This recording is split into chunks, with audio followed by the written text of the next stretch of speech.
Et bonjour à tous et à toutes, c'est Berserker et bienvenue dans cette nouvelle vidéo. Aujourd'hui, je vais vous parler du tome 8 de One Piece. Et oui, on est toujours en plein guerre au Baratie, et non Barati, mais moi j'aime bien dire Barati. Il y en a, ils aiment dire Baratie. Et donc là, on est en train d'affronter l'amiral Don Krieg, qui n'est pas un amiral de la marine. Je me suis trompé parce que oui, je le trouve assez faible pour que ça soit un amiral de la marine. Et du coup, Luffy est en plein affrontement avec Don Krieg. Et ce dernier va donner un peu de fil à retordre à Luffy en sacrifiant un de ses camarades. Oui, parce que je suppose qu'il aime sacrifier ses camarades.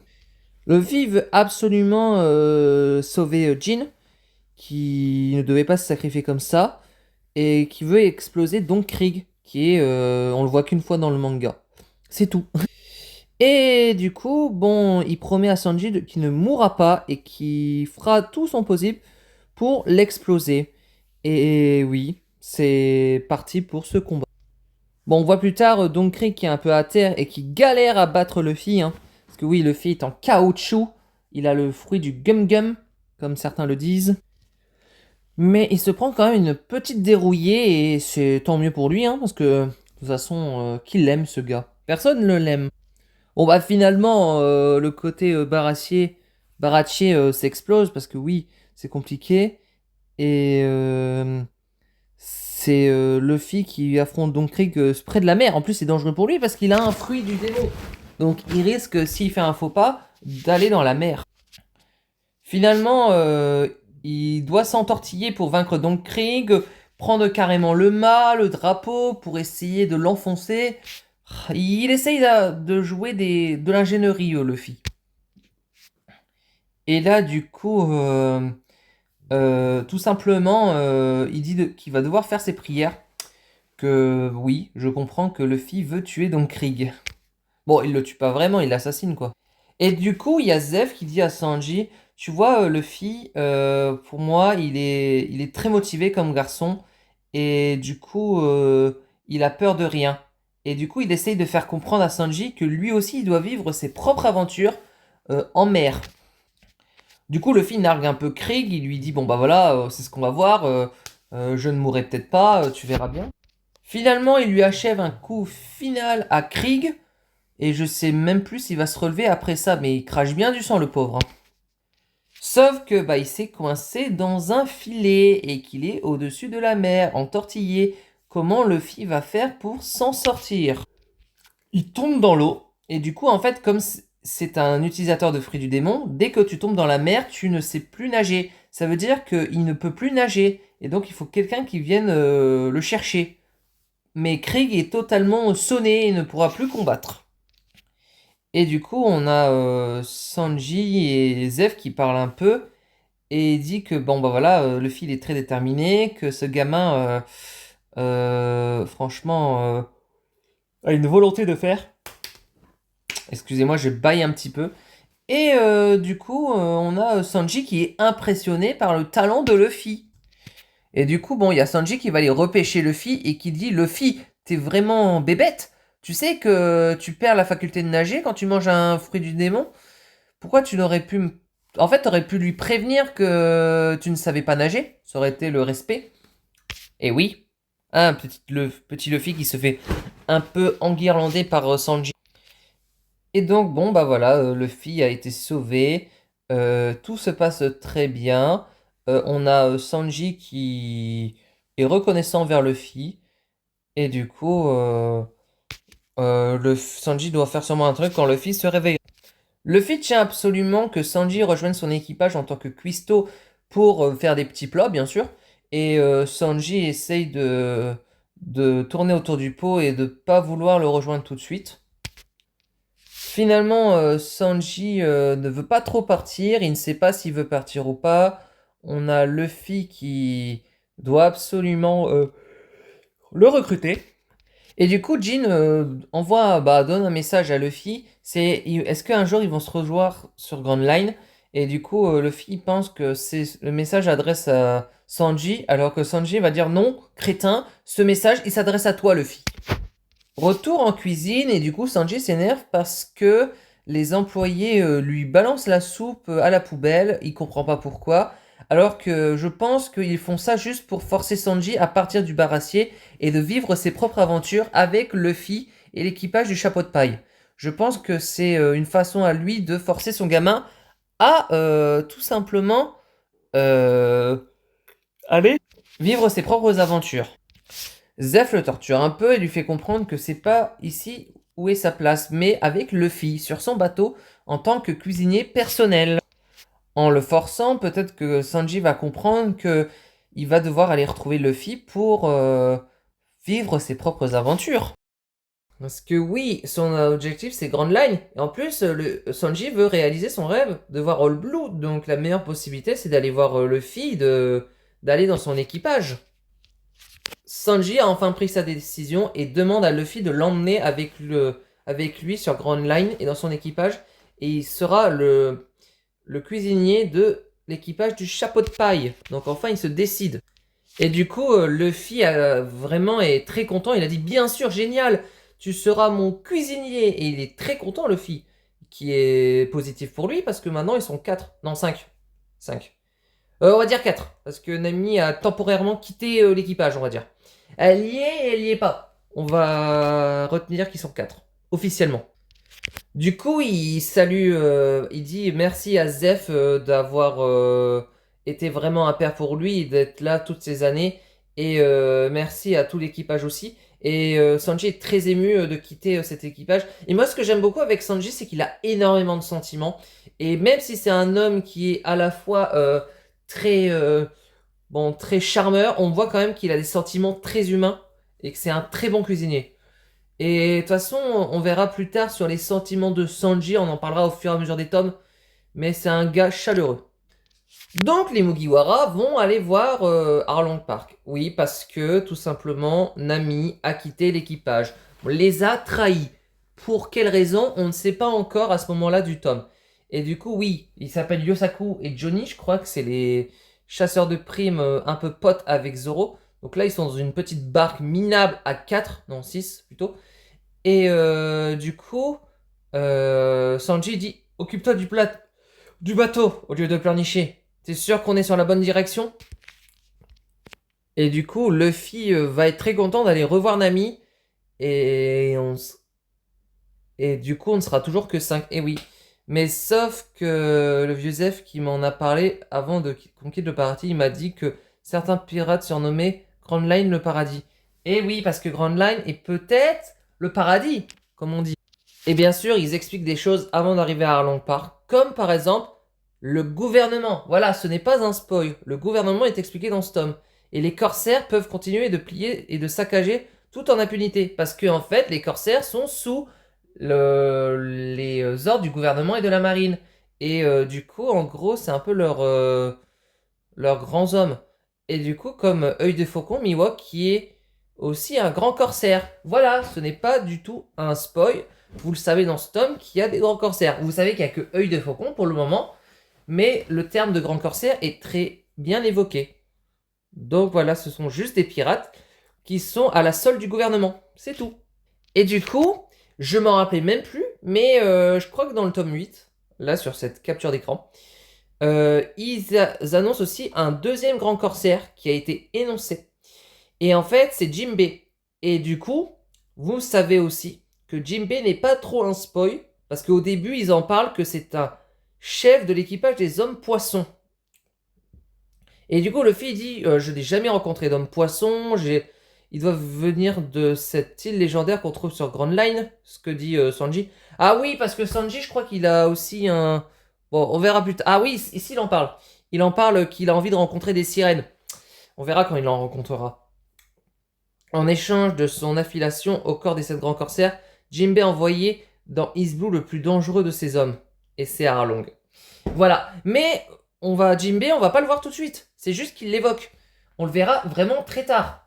Mais voilà, ce n'est pas un spoil, le nom de Jinbe. Bon, on revient vraiment à Nami, qui est en train de fouiller les avis de recherche et qui, bien sûr, regarde celui d'Arlong. Et donc, c'est là où elle doit y aller. On fait la rencontre de Messire Arlong Glacy, ou plutôt le tournevis. Et oui, homme poisson de la famille du requin-ci. Bon, ok. Et donc, on va parler de ce personnage qui est à la fois puissant, enflure, et tout ce que vous trouvez. Et du coup, Arlong règne en maître sur l'île qu'il est actuellement. Bah, en même temps, il a un domaine qui s'appelle Arlong Park. Et il est en compagnie d'un rat. Alors oui, ce rat est totalement claqué au sol. Cherchez pas compliqué. Celui-là, c'est juste un catégorie 5 du gouvernement. Hein. Voilà. Et donc, Arlong dit, pourquoi êtes-vous toujours si pressé? Trinquons à nos affaires et profitons un peu de cette belle journée. Je m'occupe personnellement du premier qui vous dénonce. Donc, petit récap, Jinbei a envoyé Arlong sur l'île de Nami, c'est ça. Mais on ne sait pas pourquoi, il a juste envoyé Arlong. Ok. Et du coup, on rencontre aussi Octi, que on rencontrera aussi plus tard, je me rappelle. Mais Octi est un membre de l'équipage d'Arlong. Et bien évidemment, je ne vais pas vous dire, mais il aura une fonction assez spéciale dans ce mini-arc d'Arlong Park. Bien fait rimer Arlong Park. Et là, on rencontre bien évidemment Nami. Et oui, Nami qui revient parce qu'elle est dans l'équipage de Arlong. Bon, de toute façon, c'est dit dans ce tome. Hein. Et du coup, elle a fait du travail parfaitement en piquant les bateaux pirates. Mais bien évidemment, ce n'est pas dans ce tome qu'on va parler du flashback de Nami. Et du coup, Arlong et Nami discutent et il lui pose la question: depuis quand as-tu développé ce petit côté fleur bleue? C'est nouveau? Tu excelles pourtant dans l'art de la trahison. Et bah, si tu le dis, et oui, Nami est expert dans l'art de la trahison, bah en même temps, c'est une chapardeuse de pirate. Hein. Et du coup, elle est membre de l'équipage d'Arlong, vu le tatouage que vous voyez dans la dernière carré à gauche. Et du coup, bon, ils arrivent pratiquement sur l'île des hommes poissons. Et mince, c'est intéressant. C'est que il n'y a pas. Je sais pas si dans l'anime c'est un rajout, mais Meme. Il est là, Meme, dans le manga? Je l'ai même pas vu du tout. Peut-être qu'on le verra plus tard. Et du coup, ils accostent avec le Vogmeri et Usopp est très content parce qu'il va braver les mers, comme on dit. Mais bon, il flippe parce que c'est des hommes poissons. Oui, Usopp est un petit trouillard, mais en fait, à sa façon. Il a la trouille, mais il est très attachant comme personnage. Et du coup, ils ont même ligoté Zoro qui s'énerve et qui dit: attendez, ne partez pas. Et oui, les ligotés, je pense qu'il doit servir d'appât pour attirer Arlong. C'est, oui, ou les hommes poissons. Et du coup, il dit: d'où est-ce que tu sors ligoté de la sorte? Tu es un prisonnier qu'on t'a condamné à l'exil? Oui, si on veut. Si je rattrape ces deux-là, je leur ferai la peau. Tu es couvert de blessures. Ils n'ont pas été de main morte pour te torturer. Ah bah, c'est sûr qu'ils n'ont pas été de main morte. Pourtant, c'est ses potes, hein. Mais ils ont sûrement servi Zoro comme appât. Donc on a quand même Usopp et... Je crois qu'il s'appelle... comment il s'appelle? Johnny, je crois. Oui, bon, le chasseur de primes. Sont arrivés sur l'île de Kokoyashi, mais le truc, c'est que les habitations sont à l'envers. Et qu'est-ce qui s'est passé? Je suppose que les hommes poissons règnent en puissance dans cette île. Et il rencontre une fille mystérieuse qui habite pas très loin de cette ville en ruine. Et du coup, il a dormi et Usopp, et il s'est dit, bah où il est? Bah il est chez elle. Et... ah non, c'est Mojiko. Au début, j'ai cru que c'était Jericho, mais non, Jericho, c'est dans Seven Deadly Sins. Et du coup, elle cultive des mandarines. Sauf que Jericho a la haine contre les hommes poissons. Et du coup, il y a un gamin qui arrive et qui lui dit bah, que puis-je faire? Tu as une mère? Oui, elle est vivante. Bon, oui, elle est vivante, ta maman. Pas Jericho, hein. Ah non, elle s'appelle Mojiko. Oh là là, j'ai encore confondu. Bon, elle doit s'inquiéter de ne pas te voir entrer. Cours vite la retrouver. Et donc Usopp qui est là et qui pose la question: au fond, tu es une fille bien, malgré tes tatouages. Ah oui, parce qu'elle est tatouée. Quel magnifique préjugé, tu es bien curieux pour quelqu'un qui ne s'est même pas présenté. Ah oui, pardon, je suis le capitaine Usopp et je suis à la recherche d'une fille prénommée Nami. Eh oui. Heureusement que c'est pas Sanji qui demande, hein, parce que Sanji serait déjà en train de craquer sur Mochiko. Hein. Et du coup, bon bah voilà, on a... Mochiko explique que Nami a grandi ici, et que c'est l'ancienne propriétaire de cette maison qui a adopté les deux orphelines qu'ils étaient. Oui, parce qu'ils étaient orphelins. Et du coup, Usopp qui dit: autrefois, bon, non, il le dit pas, il dit Nami a trahi son village et sa famille. Et elle dit, pour rejoindre les... Elle dit, oui, on peut dire comme ça, une vraie sorcière, n'est-ce pas? Et ouais, parce que je crois que Nami et Machiko ont des petits antécédents, mais rien de grave, il me semble. Et on a quand même Usopp qui squatte quand même la maison de... Alors, de la sœur de Nami, maintenant c'est approuvé. Bon, on se retrouve avec Arlong et... Bon, c'est plus tard, avec Arlong et il y a Zoro qui s'est fait kidnapper et fait venir ici. Bon, c'est juste que les autres l'ont servi comme appât. C'était un petit stratagème. Et du coup, tout cela ajoute une force prodigieuse surpassant largement celle des humains et le roi de la création. Bon, ok, on a compris, Arlong, tu fais ton monologue, t'es chiant. Et tenter de s'opposer à notre domination sur l'espace humain équivaut à aller à l'encontre des lois de l'évolution. On dirait un philosophe loupé, Arlong. Voilà. Et on a un ami qui arrive et qui surprend Zoro. Et donc, elle dit, garde tes opinions nauséabondes pour toi, Arlong. Et du coup, Zoro est en train d'essayer de capter pourquoi Nami est-il près d'Arlong. Et du coup, en fait, Nami va lui dire un truc. Et donc, Zoro va dire à Nami, bon, tu relèves vraiment ton vrai visage. Tu fais partie de l'équipage d'Arlong, je suis sûr. Je me doutais que vous mettez à ma poursuite. Mais de là, arriver jusqu'à... Et on remarque quand même que Arlong met un peu en otage Nami, hein, pour qu'il dise la phrase « Sa femme serait prête à oublier la mort de ses parents pour de l'argent ».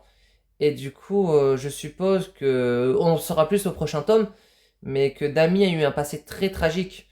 Et du coup, on a Zoro qui se fait kidnapper, le pauvre.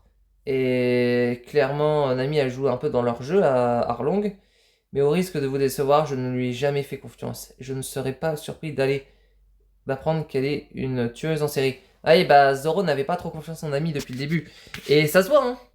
Et du coup, Zoro déballe son sac en disant que Nami était une petite racaille. Et elle dit, bon, dans ce cas, on n'a plus rien à dire.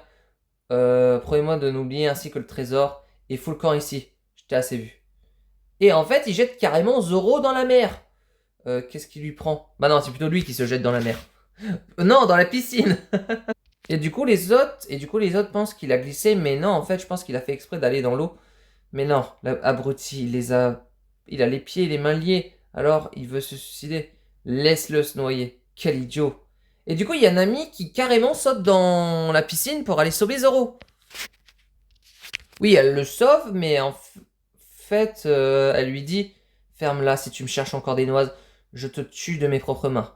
Je voudrais voir ça. » Oui, Zoro qui provoque Nami pour voir si elle est vraiment capable de tuer Zoro de ses propres mains. C'est marrant, ça.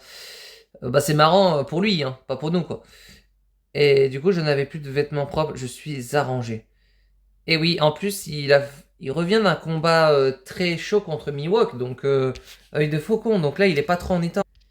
Et du coup, on a Arlong qui demande à Nami qu'est-ce qu'on va faire de lui. Bah, foutez-le au cachot. Bah oui, parce qu'il va aller un petit peu en prison. Et là, il y a un gars qui va voir Monsieur Arlong et qui lui dit qu'en gros, il y avait un compagnon au chapeau de paille. Bon, le type au long nez, c'est Usopp, quoi. Malheureusement, il nous a échappé. Et du coup, Zoro, il est un peu énervé. Il dit, bon, Usopp, on a retrouvé ta trace, je comprends pas. Ah, il a dû s'enfuir du côté de Kokoyashi, hein. Ça tombe épique, j'avais juste une affaire à régler là-bas. Ah oui, l'affaire qu'on saura un peu plus tard, je crois, sur Kokoyashi. On rencontre un habitant du village qui s'appelle Genzo et qui explique tout simplement qu'est-ce qui s'est passé. Mais avant ça, il dit qu'il aime beaucoup les admirer, c'est sa grande collection. Bon, mais moi je dois comprendre que le fait de les collectionner est aussi interdit. Et en gros, on comprend un peu que il a des cicatrices partout, donc je suppose qu'il a été aussi torturé par Arlong, peut-être, je sais pas. Vous verrez bien. Et donc, il me semble que chaque mois, Arlong va voir, je crois que c'est Genzo, et lui dit totalement de le donner, je crois, c'est 30 000, un truc comme ça, hein, je crois que c'est de l'argent tous les mois pour lui. Et du coup, les habitants, ils le font, sinon, ils le font parce qu'ils sont sous otage. Sinon, ils se feront tuer par Monsieur Arlong. Et du coup, on a Usopp qui est carrément derrière, caché avec Nojiko. Par contre, on dirait que Nami n'est pas avec eux. Elle a dû rester à Arlong Park. Et donc, en fait, il est vraiment choqué de voir que Arlong, il est immense comme gars. Et du coup, Nojiko explique que Arlong, en fait, rase le village si vraiment ils ont rien et même peut être capable de tuer les habitants. Ils vivent un peu sous une loi de dictature, on va dire entre guillemets, parce que Arlong met leur domination sur les habitants. C'est-à-dire qu'ils dominent les habitants et fera en sorte de subir un enfer envers eux. Et en fait, il se soucie pas des humains, il veut juste les massacrer. Et du coup, on arrive au moment où Arlong il va dire que son futur empire, bah, ça sera à lui, il conquérera tout Isblo. Et on a un ami qui tout simplement libère Sanji. Et pour juste... Non, wow, Zoro, excusez-moi. Ouais, je sais pas, je suis tellement habitué de voir Sanji et Nami ensemble que j'ai dit Sanji, non, c'est Zoro. Et du coup, elle lui dit, bah, ne reviens... dépêche-toi de t'enfuir avant qu'Arlong ne revienne pas. Et en fait, on suppose que cette scène, Nami n'est pas... En fait, n'est pas vraiment alliée avec Arlong. Je suppose qu'il y a un antécédent, un passif qui fait qu'elle est obligée de s'allier avec lui. Et que là, elle a fait exprès de libérer Zoro pour aider à le libérer et aider à aller voir Luffy, je suppose. Voilà pour la fin de ce tome numéro 8 de One Piece, où on a parlé vraiment du baratie au début, et après d'Arlong Park. Donc du coup, c'est un tome en demi-teinte avec ces deux petites arcs que je vais devoir vous expliquer en petit résumé. Et donc je vais le faire maintenant. Bien sûr, je vais donner mon avis assez objectif. Déjà, ce que j'ai beaucoup aimé, c'est le fait que Luffy, je trouve qu'il est là pour aider Sanji. Le fait que Sanji hésitait à rejoindre l'équipage de Luffy et le fait que Zeph le pousse à vivre ses propres rêves, je trouve ça beau de voir quand même qu'un père à son fils l'aide vraiment à se lancer. Je trouve que Zeph est totalement quelqu'un de très bien envers Sanji et du coup il le fait comprendre en aidant Sanji à s'envoler. Ensuite de ça, on a donc Krieg terrassé. Bon, je l'aimais pas trop, donc Krieg, donc je suppose qu'il n'y a pas grand monde d'entre vous qui l'aimait, donc Krieg. Et on arrive un peu sur la transition entre on récupère Sanji, il vient avec nous, et on va aller sauver Nami, plutôt. On va aller la chercher. Et dans Arlong Park, et du coup, on comprend quand même que Arlong est un méchant assez charismatique. On évoque aussi le fait qu'il met quand même tous les habitants en otage. Si en gros il ne donne pas un quota d'argent, tous ces habitants peuvent périr sous ses yeux. Il ne se gênera pas. On sait que Dami est en otage, mais on ne sait pas pourquoi à ce moment-là du tome. Ce que j'ai bien aimé aussi, c'est l'évocation des grands corsaires dans le voyage pour aller à Arlong. C'est vrai que les grands corsaires est très bien évoqué, comme Œil des Faucons ou Jinbei, qui a été évoqué. Jinbei qui n'est totalement pas un spoil, ça a été dit dans le tome 8. Donc si vous écoutez bien, je crois c'était l'épisode, je sais même plus quel épisode, il évoque Jinbei et fallait juste bien écouter. Voilà pour la fin de ce tome 8. Moi je trouve que c'est positif parce qu'on voit quand même un vrai ennemi. Bon, Kuro c'était un ennemi, bon, il était sympathique, Baggy il était marrant, mais Arlong il est impitoyable. Et ce que j'aime bien, c'est que c'est un ennemi où Luffy va devoir ruser pour le vaincre. Parce qu'il a l'air d'être pas facile. Vu comment c'est un carnivore, il faut se méfier de lui. Voilà pour cette fin de tome 8. J'espère que la vidéo vous aura plu. N'hésitez pas à poster un commentaire, abonnez-vous ou mettre un pouce bleu. J'aime bien dire ça à chaque fin d'épisode de manga. Le sondage a été posté hier, donc décidez-vous ce que vous allez prendre. Soit on continue One Piece, soit on fait d'autres œuvres. Et bien sûr, ce qu'on peut dire aussi, c'est que si vous avez hâte de regarder un autre tome de One Piece, bon, de toute façon, regardez, c'est plutôt lire. N'hésitez pas à vous avancer aussi. Et n'hésitez pas aussi, ce que j'aime bien conseiller, c'est que One Piece, faites-le les deux. Faites pas que le manga. Faites aussi l'animé pour comprendre certaines choses qui ne sont pas dans le manga. Parce que oui, il y a des fois des petites différences. Comme là, on a vu qu'il n'y avait pas Meumeu. Alors qu'au début, je crois qu'ils avaient utilisé Meumeu pour s'infiltrer. Il y a un truc comme ça. Ou peut-être qu'on verra dans le prochain tome. Et du coup, que j'ai pas fait très gaffe pour Meumeu. Mais je me rappelle qu'il y avait cette vache aquatique. Voilà pour cet épisode, plutôt ce tome. Et oui, la prochaine fois, on va vraiment parler du flashback de Nami. Je suppose qu'on va y rentrer plein dedans. Et on va peut-être se débarrasser d'Arlong en 2 tomes. Je suppose. Voilà. Bye tout le monde.